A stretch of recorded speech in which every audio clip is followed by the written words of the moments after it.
Isaías, capítulo 53, versículos 4 al 6.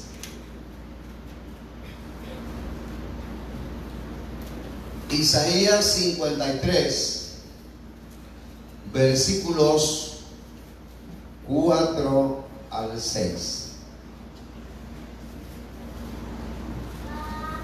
Cuando lo haya encontrado me dice un amén.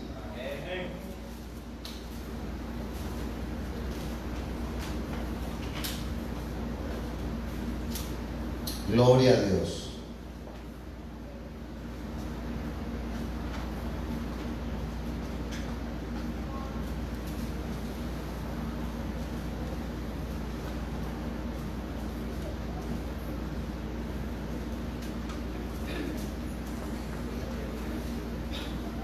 Dice la palabra del Señor en el nombre del Padre, del Hijo y de su Santo Espíritu. Ciertamente llevó Él nuestras enfermedades y sufrió nuestros dolores, y nosotros le tuvimos por azotado, por herido de Dios y abatido. Mas Él herido fue por nuestras rebeliones, molido por nuestros pecados. El castigo de nuestra paz fue sobre Él, y por su llaga fuimos nosotros curados. Todos nosotros nos descarriamos como ovejas, cada cual se apartó por su camino, mas Jehová cargó en Él el pecado de todos nosotros. Quiero leer el versículo 5 en la Biblia textual. Dice así: pero Él fue traspasado por nuestras transgresiones, molido por nuestros pecados. El precio de nuestra paz cayó sobre Él, y por su herida fuimos sanados. Ese versículo me gusta como lo dice en la Biblia textual. Oramos, Padre glorioso que estás en los cielos, te bendecimos, te exaltamos, te adoramos. Gracias por esta mañana que nos regalas, Señor. Gracias porque podemos llegar hasta la intimidad de los hogares de aquellos que nos ven y nos escuchan a través de las redes sociales, oh Dios. Pedimos, Dios mío, que esta palabra traiga bendición. Enviamos, Dios mío glorioso, el poder de esa palabra a través de ese audio, de ese video, que toque corazones, que toque vida. En el nombre precioso de Jesús. Amén y amén. Siéntense. Quiero hablar acerca del tema: el inocente que muere por los culpables. El inocente que muere por los culpables. En el capítulo 53 es el capítulo que más habla de la vida, ministerio, sufrimiento y muerte del Mesías prometido. Cabe mencionar que los judíos, los rabinos judíos, alrededor del año 650, decidieron en unanimidad quitar de sus Biblias, de sus libros, el capítulo 53 de Isaías. Porque si usted le pregunta a un judío, ¿qué sabes del capítulo 53 de Isaías? Si es un laico, a lo mejor no sabe mucho o no sabe nada. Si es un rabino, él sí sabe, y sabe qué pasó con ese capítulo. Anterior a eso, le daban diferentes interpretaciones. Ellos decían, habían dos corrientes de interpretación. Uno de ellos es que el siervo sufriente que aquí se menciona era Israel, y se lo aplicaban a Israel. Pero tenían un grave problema, porque todos esas indicaciones de él, que se refiere al Mesías, si se lo aplicaban a Israel, cuando hablaban de vosotros, tenían problemas para explicarlo, porque tenían que aplicárselo a los gentiles, y allí torcían por completo la profecía. La otra corriente es que un rabino muy famoso, por cierto, que interpretó que Isaías 53 hablaba de dos Mesías: el Mesías hijo de José, que sería el Mesías sufriente, y el Mesías hijo de David, que sería el Mesías reinante. Entonces decían ellos, el que murió en la cruz era el Mesías hijo de José, pero el Mesías hijo de David debe de venir a reinar, y cuando venga a reinar va a resucitar al Mesías hijo de José. Y vea esa tremenda confusión que se hace al interpretarlo de esa manera. El problema de los estudiosos judíos es aceptar que el Mesías iba a morir, iba a ser sacrificado. Ellos esperaban a un Mesías libertador, un Mesías que les librara del yugo romano, un Mesías que levantara una revolución, una revuelta, y armara un ejército para librarse del yugo romano. Y no fue así. Jesús dijo, mi reino no es de este mundo. Cuando dijo mi reino no es de este mundo, quiso decir, mi reino no será por la guerra, no será por la fuerza, no será por la conquista. Mi reino va a llegar, se va a establecer a través de mi muerte, a través de mi sangre, pero también a través de mi resurrección. Y eso es lo que no cuadraba en la teología de los hebreos. Muy bien, todo el capítulo de Isaías es un retrato hablado. Creo que los jóvenes, los millennials, no entienden ese término, retrato hablado, pero los anteriores entendemos a la perfección eso. Un retrato hablado es que una persona está narrando cómo es el rostro de alguien, y hay alguien con mucha creatividad que lo está dibujando, y cuando termina de narrar puede tener un retrato casi exacto de lo que esa persona es. Isaías entonces hace eso en este capítulo. Los versículos 1 al 3 hablan del retrato de la persona del siervo. Los versículos 4 al 6 del retrato de la pasión del siervo. Los versículos 7 al 9 de la pasividad del siervo. Y la porción del siervo aparece en los versículos 10 al 12. Es como si retratara a Jesús desde varios ángulos, desde varias perspectivas, desde la perspectiva personal, desde la perspectiva sentimental, desde la perspectiva de lo que él era en realidad y de lo que a él le correspondía, la última parte de la porción. También al capítulo 53 de Isaías se le ha llamado el Evangelio de Isaías.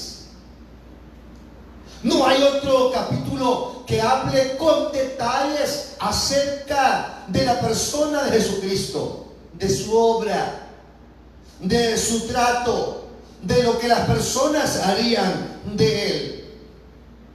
Pero ahora nos ocuparemos a los versículos 4 al 6 para meditar sobre ese tema que ya anuncié, el inocente que muere por los culpables. Jesús es el inocente que muere por los culpables por las razones siguientes. Número 1, murió para ser nuestro sanador. Murió para ser nuestro sanador. Versículo 4, ciertamente llevó Él nuestras enfermedades y sufrió nuestros dolores. ¿Y qué pasó? Y nosotros le tuvimos por azotado, por herido de Dios y abatido. Él llevó nuestras enfermedades. Vea el énfasis con que el escritor inicia el versículo 4. Ciertamente, en verdad, no está dudando. Él está diciendo, Él llevó nuestras enfermedades. Es una afirmación segura de que Él llevó nuestras enfermedades. El término hebreo nazar significa llevar y cargar. Cuando ese verbo, Él llevó nuestras enfermedades, nazar, significa llevar, cargar. Llevar algo no porque le agrade, llevar algo no porque quiera, sino llevar algo porque lo tiene que llevar. Y Jesús llevó nuestras enfermedades. La palabra enfermedad que tenemos ahí es olayeno. Olayeno quiere decir miseria que resulta de nuestra aflicción. Cuando Él dice que llevó nuestras enfermedades, más allá de las enfermedades físicas, son las enfermedades espirituales, las enfermedades emocionales, las enfermedades del alma. Él llevó nuestras tristezas, Él llevó nuestras miserias, Él cargó sobre sí mismo todos nuestros sufrimientos.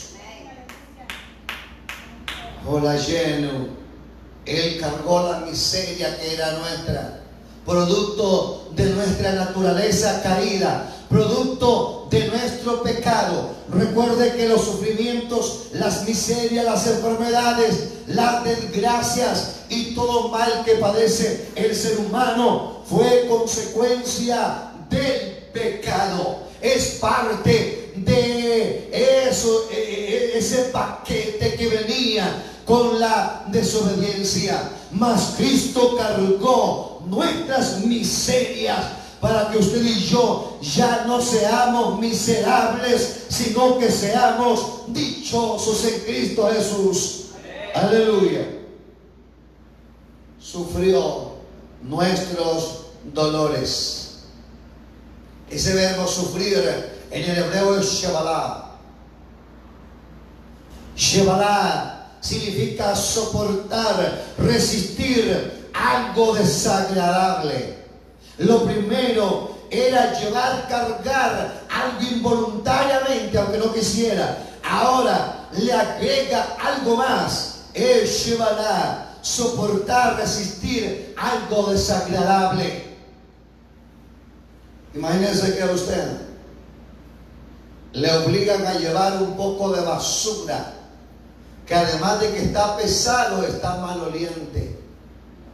Entonces, nuestras miserias, nuestras desgracias, no solamente estaban pesadas, estaban malolientes también. Nuestra condición, escúchame bien, hería delante de Dios. Mas Él cargó con nuestras enfermedades y con nuestros dolores. Aleluya. En la cruz, Jesús fue bautizado con todos nuestros pecados. Aquí no solamente está hablando de sufrir nuestros dolores, como quien dice, bueno, me duele la cabeza, Cristo ya sufrió ese dolor de cabeza. Me duele el estómago, Cristo ya sufrió ese dolor de estómago. Habla de algo más grande que eso. Habla de sufrir los dolores que provoca el pecado, la desdicha que provoca el pecado, la infelicidad, la miseria que provoca el pecado. Si usted va a la palabra del Señor, se va a dar cuenta que Jesús dijo: con un bautismo tengo que ser bautizado, y vosotros no podéis ser bautizados. Era el bautismo de la cruz. ¿Cuál es el bautismo de la cruz? El bautismo de la cruz es cuando Él está crucificado y sobre Él son vaciados todos los pecados de la humanidad. ¿Puede imaginarse lo que le voy a decir? Imagínense que a usted le vacíen toda la suciedad que sale de un hospital, y ahí eso está terrible, eso es desagradable, es maloliente, y esa podredumbre, esa agua, eso sucio, vengan, se lo echen sobre usted. Y nada más estoy hablando de un ejemplo pequeño, porque no hay nada que compare la gravedad del pecado. No hay nada que pueda igualar la gravedad del pecado. Y en la cruz todos nuestros pecados fueron vaciados en la persona de Jesús. Tanto es así que Dios lo desamparó en la cruz. Algunas versiones traducen abandonar, pero la palabra abandonar no es tan fuerte, no es tan pesada como la palabra desamparar. Él dijo: Padre mío, Dios mío, ¿por qué me has desamparado? Elí, Elí, lama sabactani. Dios mío, ¿por qué me has desamparado? Porque en ese momento todas nuestras transgresiones, todos nuestros pecados, todos nuestros dolores, todas nuestras desgracias estaban siendo rociadas sobre Él. Ese bautismo de pecado. Y dice la Biblia: y aquel que no conoció pecado, el Dios lo hizo pecado por nosotros. Él tomó nuestro lugar, Él cargó nuestras iniquidades. Entonces Él murió para ser nuestro sanador. Amén. ¿Y nuestra actitud cuál fue? La actitud del ser humano en el momento que moría. La actitud del ser humano actual, ¿cuál es? Versículo 5. Vean lo que dice en la última parte. El versículo 4, la última parte. Y nosotros le tuvimos por azotado, por herido de Dios y abatido. Aquí hay algo bien tremendo. Nosotros, cuando vemos el sufrimiento de Jesús, cuando su familia veía el sufrimiento de Jesús, cuando los religiosos veían el sufrimiento de Jesús, cuando las multitudes veían el sufrimiento de Jesús, pobrecito, miren lo que le tocó pasar por haberse creído Dios, por haberse creído el Rey de Reyes, por haberse creído el Salvador, por haberse creído el Mesías. Dice la palabra que cuando Él estaba en la cruz, la multitud se burlaba de Él, los sacerdotes se burlaban de Él, los soldados romanos se burlaban de Él, los ladrones que estaban a la par se burlaban de Él. Mas sin embargo Él decía: Padre, perdónales, porque no saben lo que hacen. Los ladrones estaban maldiciendo.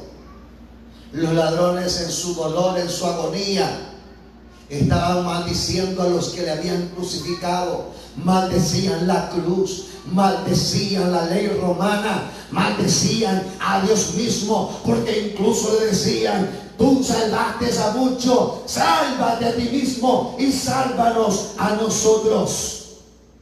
Mas uno de ellos dijo: ¿no temes tú a Dios estando en la misma condición? Nosotros a la verdad sufrimos lo que merecieron nuestros hechos, pero este no hizo ningún mal, este es inocente. Pero Jesús está diciendo: perdónales, porque no saben lo que hacen. Si Jesús volviera a decir esas palabras hoy en día, quizás dijera: perdónale porque no hacen lo que saben. Porque el pueblo de Dios sabe que es lo bueno, pero no lo hace. Sabe que es bueno orar, no lo hace. Sabe que es bueno leer la Biblia, no lo hace. Sabe que es bueno congregarse, no lo hace. Sabe que es bueno servir fiel a Dios, no lo hace. Y el que sabe hacer lo bueno y no lo hace, le es pecado. Aleluya. Nosotros le tuvimos por azotado de Dios. Pobrecito, mire cómo le están pegando.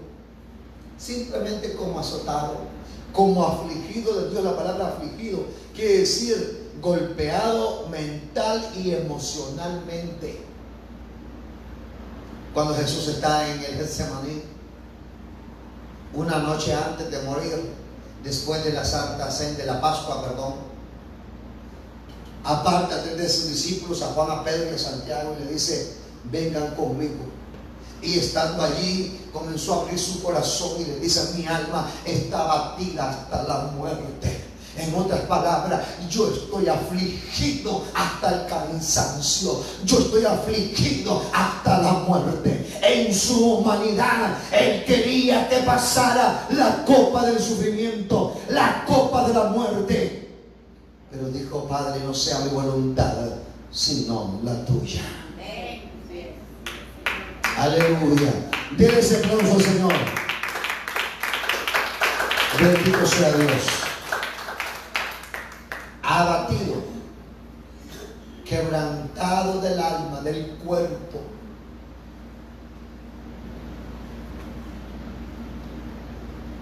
Al que tenía una corona de diadema, se despojó de su corona para aceptar una corona de espinas. Al que era el dueño del cielo y de la tierra, vino a esta tierra para sufrir. Al que era soberano en el cielo, descendió a lo más profundo de la tierra. ¿Para qué? Para que usted, que merecemos la corona de espinas, tengamos una corona de gloria. Para que usted, que somos simples mortales y terrenales, tengamos una gloria. Para que usted y yo, que éramos candidatos al castigo del más allá, podamos ascender a su cielo. ¿Cuántos alaban su nombre? Bendito sea Dios. Aleluya. Nosotros fuimos indiferentes. Número 2. Él es el inocente que muere por los culpables, porque murió para ser nuestro sustituto. Murió para ser nuestro sustituto. Versículo 5. Mas Él herido fue por nuestras rebeliones, molido por nuestros pecados. El castigo de nuestra paz fue sobre Él, y por su llaga fuimos nosotros curados. Fue herido por nuestras rebeliones. Él fue herido por todos nuestros sufrimientos. Desde su concepción hasta su muerte, Él sufrió. Le voy a poner un ejemplo. No se vaya a sentir mal. Y espero que los animalitos que voy a mencionar no se sientan mal tampoco. Imagínense que existiera la reencarnación, como dicen aquellos. y usted se portó mal en esta vida, y le digan en la otra vida vas a nacer convertido en un sapo, convertido en una rana o en una rata o en una pulga, una chinche. ¿Ah? Imagínense ustedes en un cuerpo de pulga.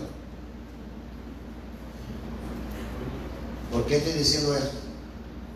Imagínense al Señor rodeado de gloria, majestad, soberanía, que el cielo es su trono y la tierra el estrado de sus pies, que dice la palabra que el Señor se asienta sobre el redondez de la tierra, el círculo de la tierra. Es como que usted agarra una pelota de fútbol y se siente en ella. Así le sirve la tierra al Señor. Y vino a tomar un cuerpecito humano, y la deidad se encarnó. El Dios se hizo hombre. Él era el Emmanuel. Emmanuel es una palabra compuesta en, que es con, man es nosotros, y él es Dios. Emmanuel, Dios con nosotros. Y él, escúchame bien, ese verbo se hizo carne y habitó entre nosotros y vimos su gloria.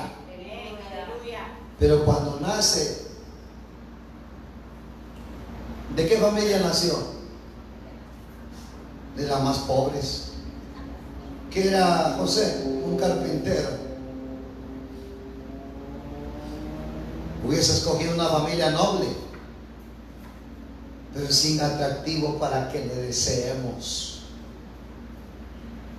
Algunos se imaginan a Jesús así, elegante, guapo, con personalidad, pero según lo que dice la carta de Publio Centulio, fue el que sucedió a Pilatos, el gobernador. Y la fama de Jesús llegó hasta el emperador y le dice: cuéntame de ese Jesús que tanto hablan los cristianos.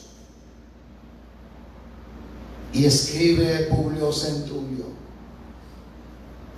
se dice que se llama Jesús, se hace acompañar de 12 hombres. Al verlo de lejos provoca lástima, pero al verlo de cerca provoca ternura, gracia y misericordia. Un hombre cuyo cabello llega hasta sus hombros y cuya barba es castaña. Cuando miras su apariencia, no ves algo especial, pero cuando escuchas sus palabras, convence al más elegante de los mortales. Amén, así es. Una carta que le escribe Publio Centulio al emperador. Y la Biblia dice: sin atractivo para que le deseemos. No tenía apariencia en el sentido que él no se presentaba como el grande, él se presentaba como el siervo de Dios, él se presentaba como el más pequeño, como el más humilde, como el más manso. Pero con esa humildad logró la grandeza. Tanto es así que dice la palabra del Señor en Filipenses capítulo 2, versículo 5 hasta el 11. Haya pues en nosotros este sentir que hubo en Cristo Jesús, el cual siendo en forma de Dios, no escatimó el ser igual a Dios como cosa a que aferrarse, sino que se despojó a sí mismo, tomando forma de hombre, y estando en la condición de hombre, se humilló hasta la muerte, y muerte de cruz. Por lo cual Dios también le exaltó hasta lo sumo y le dio un nombre que sobre todo nombre, para que en el nombre de Jesús se doble toda rodilla de los que están en el cielo, en la tierra y debajo de la tierra, y toda lengua confiese que Jesucristo es el Señor, para la gloria de Dios Padre. ¿Cuántos alaban al Señor? Aleluya. Bendito sea Dios. Con su humillación logró el peldaño más elevado. Aleluya. Gloria. Él murió, fue herido por nuestras rebeliones. La causa fue la rebelión de Adán y Eva. Y la muerte, el pecado de Eva, pasó como un virus a toda la humanidad. El ser humano lidia con el pecado de tres fuentes. El pecado imputado, que es la inclinación, la naturaleza pecaminosa heredada de Adán y Eva. El pecado inherente, que es la herencia de pecado que recibimos de nuestros padres cuando no son cristianos. Y luego los pecados personales. Y los pecados personales está el pecado mental, el pecado verbal y el pecado real, o también se le llama acciones. ¿Qué quiere decir esto? Cuando usted y yo lo hacemos, ya traemos una cuenta en el banco de los pecados. La inclinación a pecar, heredada por Adán, y la inclinación a pecar, heredada de nuestros padres. Pero cuando tenemos razón, entendimiento, comenzamos a depositarles chequecitos personales, pecados mentales, verbales o manifiestos o acciones. Entonces, ¿de qué nos culpa Dios? Nos culpa de los pecados personales. Nos culpa de los pecados personales. Pero Cristo cargó con nuestros pecados. Hubieron medidas temporales para aplacar la ira de Dios. En el Antiguo Testamento Dios estableció un sistema de sacrificios de 5 ofrendas. El holocausto del todo quemado. La ofrenda de oblación era ofrenda de gratitud o de paz. La ofrenda de paz, que era de reconciliación para con Dios o para con el ser humano. La ofrenda por el pecado, que era la ofrenda de la expiación, una vez al año, era general. Y la ofrenda por la culpa, cuando alguien pecaba contra Dios. Pero cuando alguien llevaba una ofrenda, solo calmaba temporalmente la ira de Dios, solo cubría el pecado, solo lo tapaba y se aplacaba la ira de Dios. Pero cuando Cristo murió, su ira fue disuelta, porque Cristo satisfizo todas las exigencias del Padre. Ahora Cristo o el Padre no nos ve con ira, nos ve con ojos de amor a través de la persona de Jesucristo. Aleluya. Bendito sea Dios. Él fue molido por nuestros pecados.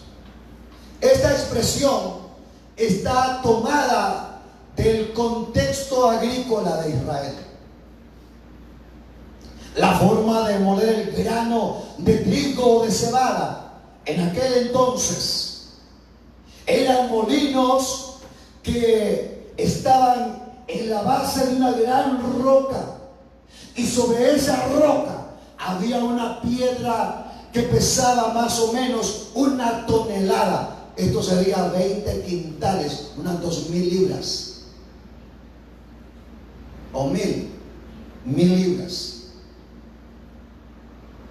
Y escúcheme bien, en ese molino echaban el grano y alguien daba vuelta, ya sea esclavos o algunos bueyes o animales, le daban vuelta aquello, y aquel grano iba siendo triturado hasta que se convertía en harina. Así Cristo fue molido por nuestros pecados. El sufrimiento fue el molino. El dolor fue la piedra que cayó encima de él. Y todo lo que sufrió, lo sufrió por nosotros. ¿Qué más? El castigo de nuestra paz fue sobre él. Vea la BTX, escuche cómo dice. El precio de nuestra paz cayó sobre él. La paz que usted y yo ahora tenemos, la paz con Dios. ¿Cuántos serán en paz con Dios? Antes estábamos en guerra con Dios, estábamos enemistados con Dios, pero Cristo hizo la doble reconciliación en la cruz del Calvario. ¿Cómo es esto? Es que antes de la cruz, Dios estaba de espaldas al hombre y el hombre estaba de espaldas a Dios. En la cruz, Dios se dio media vuelta y se puso frente a las espaldas del hombre. Y el hombre debe darse media vuelta y ponerse frente a la cara de Dios, para que haya doble reconciliación. Señor, amén, aleluya. Aleluya. Por su llaga, por su herida, fuimos nosotros curados. Medicina para el alma, medicina para el cuerpo. Y por su herida fuimos nosotros curados. Aleluya. Número 3. Murió para cargar con nuestros pecados. Dije que tomó nuestro lugar, fue nuestro sustituto. Número 2. Número 3. Murió para cargar con nuestros pecados. Versículo 6. Todos nosotros nos descarriamos como ovejas, cada cual se apartó por su camino, mas Jehová cargó en él el pecado de todos nosotros. La diferencia, a diferencia de lo que él hizo, el ser humano se descarrió, se apartó, hizo lo que le dio la gana. El hombre hace lo que quiere. El hombre no quiere saber nada de Dios. El hombre es indiferente a la obra de Cristo en el Calvario. El hombre escoge lo malo y desecha lo bueno. Le da la espalda a Dios. Cada uno buscó su propio camino. El camino de la religión, el camino de los delitos y pecados, el camino de sus propios razonamientos. Hay gente que piensa que puede cuestionar a Dios. Hay gente que piensa que puede establecer su propio camino. Pero hay caminos que al hombre le parecen derecho y su fin es camino de muerte. Dios cargó en él el pecado de todos nosotros. Termino con estas palabras. Cristo cargó con sus pecados pasados, presentes y futuros. Con esto no estoy diciendo que usted puede pecar cuanto se le dé la gana. Lo que quiero decir es que la obra de Cristo fue una vez y para siempre. Aleluya. Que no muere dos veces, no muere cada año, murió una sola vez. Y eso fue suficiente. Termino con esta ilustración. O más que todo es una reflexión. Imagínense que uno de las plazas más famosas que haya aquí en la zona han reunido a los drogadictos, homosexuales, lesbianas, asesinos, violadores, ladrones, solo gente destruida en el pecado. Y le digan, estas personas van a morir. Y usted tiene un hijo, una hija, única por cierto, único por cierto. Y le digan, hay 5,000 personas ahí que van a ser ejecutadas. Pero si tú das tu único hijo, tu única hija, para que muera, porque tu hija reúne los requisitos, tu hijo reúne los requisitos para que muera en su lugar, le salvamos la vida a 5,000. ¿Qué haría usted?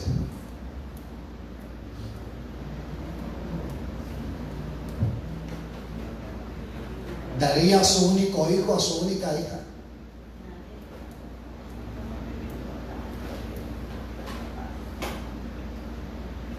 ¿Verdad que no? ¿Le digo algo? Hubo alguien que dio a su único hijo. No escatimó a su único hijo.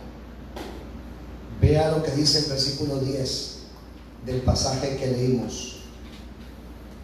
Con todo eso, Jehová quiso quebrantarlo, sujetándole a padecimiento. Todo lo que él sufrió, Dios así lo quiso. Juan 3:16, porque de tal manera amó Dios al mundo, que ha dado a su Hijo unigénito, para que todo aquel que en él cree no se pierda, mas tenga vida eterna. ¿Cuántos tienen vida eterna en Cristo? Póngase de pie, por favor. Dígale gracias, Señor, porque